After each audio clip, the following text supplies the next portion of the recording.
Hello everybody and welcome back to Microsoft Flight Simulator 2020, and today I'm going to attempt to hopefully shed some light on graphic settings and things like that, and things that you might be able to do to help yourself. Now I'm tooling around in the Beechcraft here, but make no mistake, I had no idea how to fly it.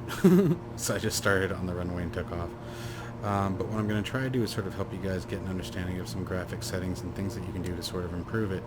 Now, the first thing that you need to understand before we get started in just changing settings and messing around with things is, let's talk about what are going to be your big impacts.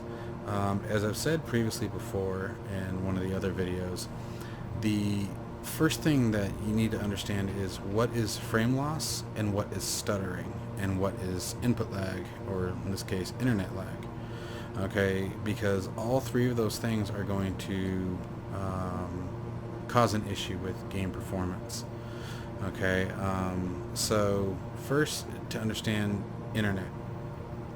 Okay, all of these textures that we're seeing out here are being brought in from a cloud source. Okay, they're being downloaded as you're flying and then ready for display. Okay, so your internet speed is absolutely going to come into effect here, and the internet, not just your speed but the stability of it. Okay, now when we talk about internet speed, okay, so I have coax cable and I'm part of the Gigablast. Okay, so I have a gig download speed, right? Now when I first got it, I didn't even think about my hardware and my cables. Just because you're paying for it doesn't mean you're getting it. Okay, you need to make sure your modem can handle it, you need to make sure your router can handle it, you need to make sure your network card can handle it. A lot of old network cards cannot handle more than 100 megs. So depending on how old your system is, you may be capped at 100 megs unless you do some upgrades to your system. If you have an internet speed that you're paying for which exceeds 500 megs download speed, okay, you need to make sure you're using Cat 6 Ethernet cable or above, or you won't be able to get above 500 megs. The Cat 5 cable and below tops out at 500 megs. You can't have a higher speed than that using those cabling, and that's the cable coming from your modem to your router, from your router to your PC. Or whatever your setup is. If it's modem direct to PC, same thing still applies. So those are a couple things right off the bat. Then understanding stuttering. Stuttering and frame loss are two different things. You can have 60 frames per second and have a very choppy view. And what that is stuttering, and that could be due to a number of things. It could be the lack of optimization of the image that's being rendered in front of you. Okay, it could be the image that's already been rendered is absolutely fine and gorgeous, but the render that's coming right after it, may still be loading in and therefore causing a stutter that you would see. And it can be the image is rendered but it's not rendered well. Okay, again, that comes into optimization, which is done on the developer standpoint. Okay. And these are very, very high level explanations of this stuff, guys. So I'm, trying to keep it minimal. It's like right here, look at what I'm doing now. So now I've dropped down to the 30s, but we're going to dive into that in a second, try to figure out why. So next is obviously our graphics settings. The hardest thing for any graphics engine, actually, you know what, there's one more thing, sorry, before I get into that. The other thing that you want to pay attention to, for example, by the way, now that I've turned away from that, check out the frame rates. They're back up into the 70s. And this is at 4K and ultra settings. But the other thing that I would also want to make sure that you guys are paying attention to as you're diagnosing your sim performance is temperature. You need to make sure that the temperature of your video cards are within their threshold and optimal threshold. You need to make sure the temperature of your CPU and RAM are within the required parameters. Okay, some cool tools that you can use. MSI Afterburner is a neat one.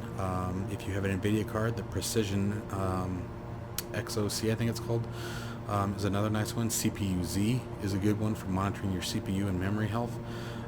Things like that. So I mean, there's a bunch of different things that will tell you your different temperatures, and it's very critical that you guys monitor those. So with that being said, now let's start talking about the graphics themselves. So let's say all that stuff is great. Where do I start when I start playing around with my graphics? Okay, if I'm having an issue, First, what's important to you? That's the first thing you need to establish. What makes or breaks the image for you? Is it the quality of the aircraft? Is it the quality of the terrain or the sky? Okay. You need to, find out what your gameplay style is. Okay. If you're someone who has a little bit of both, you may want to make a couple of presets. Okay. And what I mean by that, if you're constantly in an airliner, okay, you like flying the Airbuses, the 787, the 747s, your 737s, etc. You like being up in the, higher altitude airways. You're up in the, 30 plus thousands of feet.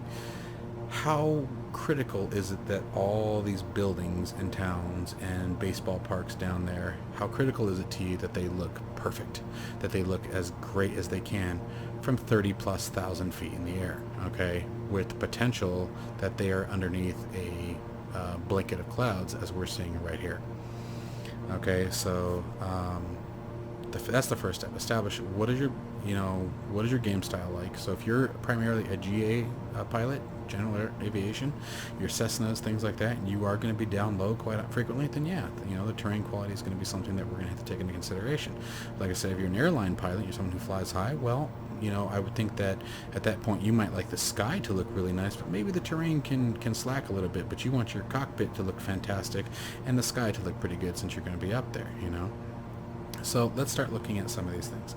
First off, the terrain is the hardest for any application that I can think of to render. It is the largest impact. It's not the plane, it's not the cockpit. Now, that's not to say that there aren't optimization issues. Please understand that's not 100% fact.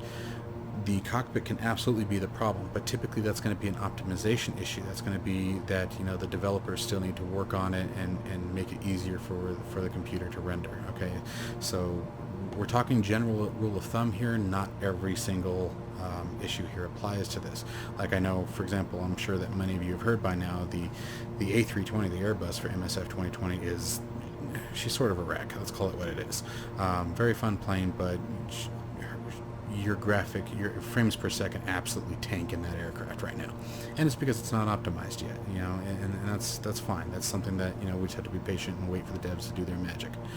But for everything else, let's say that it's not an optimization issue. Well, now that's when we start getting to what I was talking about. Let's talk about the terrain. Like, all this haze looks amazing. All the clouds up top look great. The sun lighting back there against the mountains, fantastic. The shadowing down here, that's great. Look how crisp everything looks outside the plane. You don't see any of that square blocking. It's nice and smooth. The reflections on the wing. Everything that I just mentioned there is fantastic. And everything that I just mentioned there is a huge hit on your graphics. Okay, it's as far as your GPU performance. GPU is your video card, for those who may not know. Okay, so it's a lot on, actually it's big in performance on anything really. CPU and GPU, I would say, are the two primary components that get stuck with this kind of stuff. So now let's start taking a look about how to smooth some of this out. See, like that right there, that was a stutter. That wasn't a frame loss, that was a stutter. I can guarantee this is new terrain being loaded in. I'm flying over to a new zone that I've never flown over before, and so, it hasn't been cached in. Okay, so let's go ahead and take a look at some settings. So right off the bat, I'm noticing some issues here. Now, the first thing I'm going to tell you guys, and you can use for NVIDIA users, remember, you can bring up NVIDIA GeForce Experience. Okay? You can go into your, let me go back to home. Go to your game screen. Oh, excuse me. Click on Microsoft Flight Simulator. Okay, now, you can start with the optimized version, but, like, it really tanks it. Like, it's very, very conservative. I think this is a way for NVIDIA, honestly, to give you, hey, this is a way that will work very nicely. It's going to work great, but I wouldn't call this optimized. I think it's very bad verbiage because it's extremely conservative. Like, look at all these that are off and low and off on a GTX or a RTX 2080 Ti. That's just, no, I disagree with that. But anyway, the advantage, what you can do here is let me move this aside a second. You can see all these settings, okay? So let me kick back in here. All these settings starting from here. If you come in here, get the same thing, okay? All the same settings working their way all the way down to the bottom. Okay, and so if you have any idea or want to know what they do, and this is for NVIDIA users, but you can open this up. And you can come down here and it will show you what they all do. So terrain, level of detail, volumetric clouds, okay, adjust the quality of the clouds. And this is where I'm telling you that you want to add geometric detail to the terrain, so it's going to give it its depths, its shapes, its angles. Okay, terrain level of detail. This is going to, give us the nooks and crannies and that color changes and the shadowing. Okay, and there's the terrain shadows for the resolution of the shadows at long range. And what we mean by resolution is shadows at long range with a poor resolution will look very blocky. You'll see the little squares on the edges instead of a nice smooth lined edge that you would expect that follows the shape of the mountain or whatever the object is. Instead, you'll see a bunch of blocks and squares on the edges. Okay, that's what this is going to affect. Texture super sampling. Okay, adjust the quality of super sample key materials such as floor markings. Now, super sample, what it's going to do is going to take let's say you create an image in resolution of 640. Okay, what super sampling can do, and this is just an example, so don't follow the numbers here, but what it can do is, let's say you take that image that's at 640, render it at 1080p, and then after it's rendered at 1080p, put it back on the image in a 640 format. So it looks much, much finer, right? It looks much smoother because it's a higher resolution in a low pixel environment. The thing about that is this is all done live. It's done as you're approaching things. So again, this is something that it has to do in the back end as you're flying. So it's going to be a performance impact. So for those of you at least on Nvidia, look at all these, go through your GeForce experience. You do have to be on the latest driver, but that would make sense since they have a driver for MSF 2020. I would absolutely recommend that you be on that driver. But anyway, so go through here, learn what they all do. It gives you visual images that you can sort of references, okay? Again, the quality of trees and things like that. So now let's start going down and taking a look at some of this. So I'm going to go a little crazy here. So buildings, I don't think they need to be on ultra. I'm not going to be that low that often. So I might even take those down to medium. Same thing with my trees. My trees can honestly go down to medium, if not low. Grass and bushes, how often are you going to be right next to grass and bushes where you need that kind of detail? I'm going to take those down to low. Object level of detail. So these are going to be everything else. Street signs, markings, things like that. I'm going to take that down to like 100. Okay, again, these are all, it's still part of the terrain, but it's details in the terrain that I'm not going to see very often. Volumetric clouds, I don't want to touch this if I can avoid it. I like the clouds. I want the sky to look great, especially, think about, like I said, if you're flying an airliner or even this aircraft or like the TPM, they can absolutely hit, up into those high airways or high altitudes. So, if you're above the clouds, you want them to look good. So we're going to try to leave that alone. Texture resolution, same thing down. I don't want to touch the textures if I can. Now, anisotropic filtering. This is another one of those ones where I will tell you the impact at 16x can be pretty severe, and you typically won't notice much of a difference between 16x and 8x. So, I might kick that down a little bit. Texture super sampling. This is what we were just talking about, 6x6. So it's going to multiply it 6 times, then reduce it 6 times, if I remember correctly. I can't remember how the equation works. Actually, disregard everything I just said because I don't remember what the equation is and how this works. So, but these are the different levels, and 6x6 is the highest. So, let's maybe take that down to 2x2. Take it down to its lowest settings to start. Texture synthesis, I don't remember what that one does, so I'm going to shut up on that one. Water waves, how often are you going to be near water waves? How often are you going to see that? So again, what's important to you? So for right now, I'm going to take those down to low. Shadow maps, okay, so this is going to be the quality of the shadows themselves. I'm going to take that down to 1024. Terrain shadows, I'll go ahead and leave that where it is for right now. Contact shadows, ultra. These are going to be your shadow lines where things are adjoining. For example, where this exhaust pipe joins the engine cowling there. Those shadows where objects meet each other. Okay, that's where you're going to get that detail that makes it look like it's attached, right? So, but for example, we could take that down to high. Windshield effects. There's going to be quality of rain and things like that on the windshield. I'm going to try to leave that because that could be a big one. Reflections, again, a big one. Light shafts, these are going to be the beams of light that you see coming off of a light source, like the sun rays, as we would call it, God rays, as some people would call them. I'm going to try to leave that on for right now. Bloom, that's going to be the intensity of light and how it expands from the source. Depth of field. Depth of field is a big one. This is going to be a big performance impact. Depth of field is going to be that blurriness for objects that are either at a very far distance or out of your focus range. So, for example, objects that are in your peripheral view, on your side view, right outside of your primary focus. You know, that's going to be pretty significant, okay? Because every time you turn your head and change your focal point, that depth of field has to change and re-render the image. So again, you know, this could be something, you know, that, you know, it's not too critical. So I'm going to kick it down to medium for now. Now, normally the other thing that I will tell you guys, if you are really crushing, if you're really hurting for frames, set everything down to low. I know that sounds crazy. Set it all down to the lowest setting, and then work your way up slowly. Start adding things back in that are important to you, starting with the things that are important, like, you know, terrain shadows or terrain textures, things like that, and then work your way back up. Okay, work on the things that are important to you first, and then the little things that, it'd be nice to have, but, you know, if I can't have it on, that's not a game breaker for me. All right, so let's start here and hit apply settings. Let's see what we get. So we're going to wait for it to re-render, and it's probably going to have to re-render the image, so it's not uncommon if when you come out of the settings that you get some stuttering for a minute. Remember, it's re-rendering the whole terrain for you, so give it a second. So let's go back. Alright, so everything doesn't look near as good as it did before, but our FPS is a bit higher on the stable side, but a lot of the stuttering has smoothed out. Now, it's not perfect by any means, and again, some of this is right now, some of this is simply it's been out for a week, you know what I mean? So as you're going through this stuff, keep that kind of thing in mind. But find out what's important to you, find out what's important to your gameplay and your game style, and then work your way into it from there.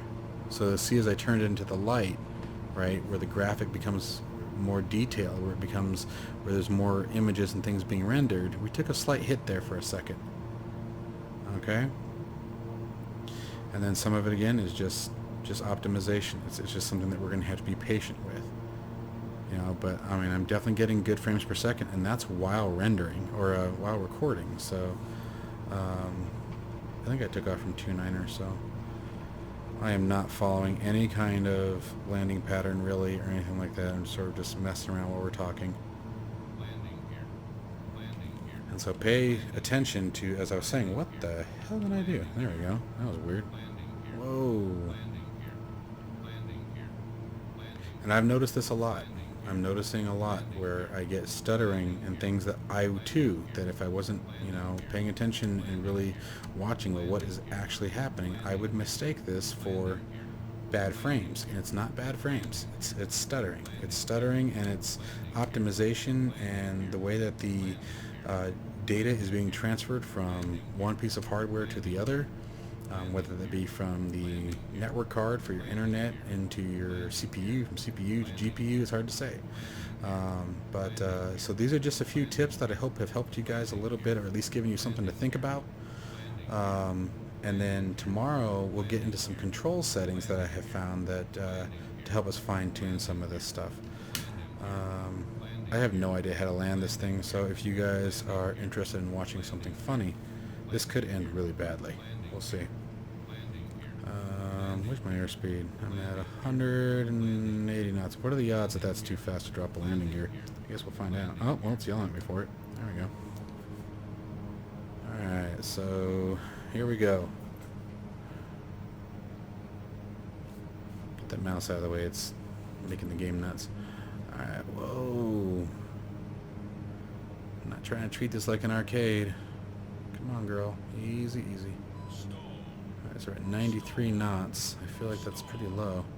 I'm going to add some power here. Falling like a rock. Horrible approach. Gosh, man.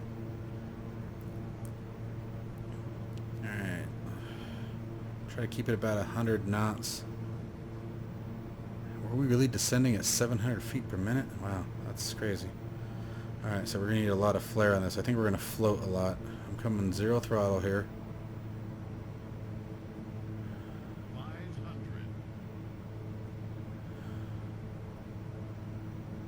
500. It does look amazing still, though. Like, there are moments, certain images where you're like, wow, that looks better than real life. The runways, I'd like to see a little bit better work. I hope Tucson gets to be one of those ones that gets updated nicely. I was always hoping for a higher quality version in X-Plane and never got one. Oh, baby. Guys, I think we're too fast. We're going to fly right out of the runway. I can't get her slow enough. We're at zero throttle here. Holy crap, what's her fall speed? Okay, I think we're finally on the ground. I'm pulling back, trying to use some aero braking. I don't know if she needs the aero braking.